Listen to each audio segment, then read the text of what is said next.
There we go. You get it? Yeah.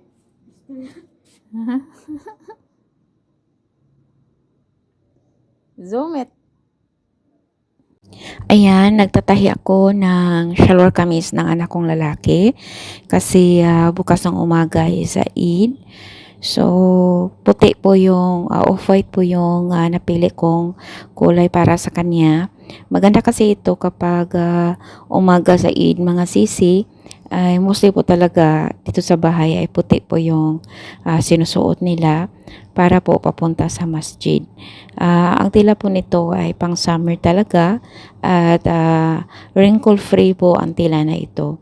At dino-double stitch ko para hindi po talaga siya masisira agad. Tapos, ang sa aking damit ay tapos na. Tapos, kang mister ay tapos na rin na pinaplansya. Yung sa kanya po ay bigay po yun ng anak niya, binibili. Kaya, kang Yusef lang at sa akin yung tinatahi ko. Kaya ito na, malapit nang matapos. Ayan, ito po yung tinatawag na shalwar kamis dito sa Pakistan. May pocket na po iyan sa gilid. Kapag sinasabi po na kamis ay upper po iyan, para siyang t-shirt or blouse. Tapos yung shalwar po ay pants po iyan. So, yan po yung damit niya. Papunta na po sila ng papa niya sa masjid. Ayan po. Pag Eid po kasi ng umaga, mga around 8 a.m., ay pupunta sila sa masjid para magdasal. Kami po mga babae ay dito lang po sa bahay, mga sisi. Oo. Tapos ay nag-prepare na rin ako kasi pupunta kami sa lugar ng in-laws ko, doon po sa bahay ng mama ng asawa ko. So, ganito po talaga pag Eid, mga sisi. Kailangan mo talagang maghanda. Mga bagong damit, tapos mga accessories, tapos yung pong earrings ay bigay po ng teacher ni Yusef. Dito po kasi ay hindi naman palaging totoo yung mga accessories mo. Minamatch po iyan sa damit. Oo. Kaya ito rin, bumili ako ng clip na kamatch din ng damit ko kasi yung bato niya is a silver. Pag Eid at may mga events ay ganito pong style na damit ay patok na putok po dito sa Pakistan. At ito po ay tinatahi ko po siya. Nung last time, I think na post ko na rin ito sa video ko. Tatlo po kasi ang damit na susuotin pag Eid. Kasi 3 days sa Eid ay pupunta kami sa ibang city, mga sisi. Oo, village po ang pupuntahan namin, mga sisi, at sa kaibigan naman ng asawa ko ay city. So ito na, ano lang, sa akin lang yung makeup.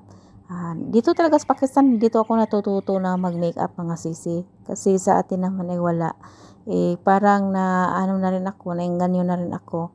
Kasi every time po na may events, ay mag-makeup po talaga. So, ito po yung tinatawag namin na dupata, yung shawl po. Ayan. Ang damit ko po pala is a semi-fancy. Pwede po siya na pangpunta ng bisita sa mga iba't ibang lugar, at ang ganitong style na damit ay pwede rin sa ibang events. So, ready na ang aming bagahe, mga sisi, kasi pupunta na kami. Mga 3 p.m. po yung biyahe namin. Assalamualaikum, ma'am. Ngayon po ay Eid. Eid Mubarak po sa lahat po ng aking mga sister and brothers sa Muslim. Eid Mubarak po sa inyong lahat. Mega shoutout po sa aking lahat ng mga viewers. Habang hinihintay namin si Mr. kasi naghahanda rin siya. Tapos pupunta na kami.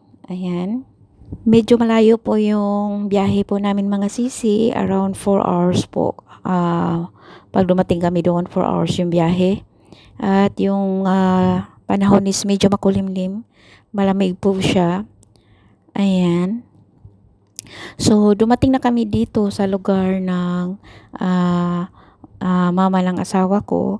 So, hinihintay namin yung kapatid niya kasi nag-ano lang kami, mga sisi, nagpahatid kami dito.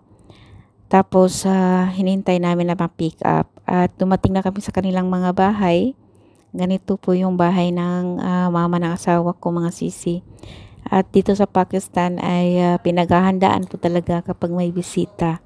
So napaka ano po talaga, napaka mataba sa puso namin yung pag-welcome nila sa amin. Ito na ma-share ko, mga sisi. Allah Hafiz.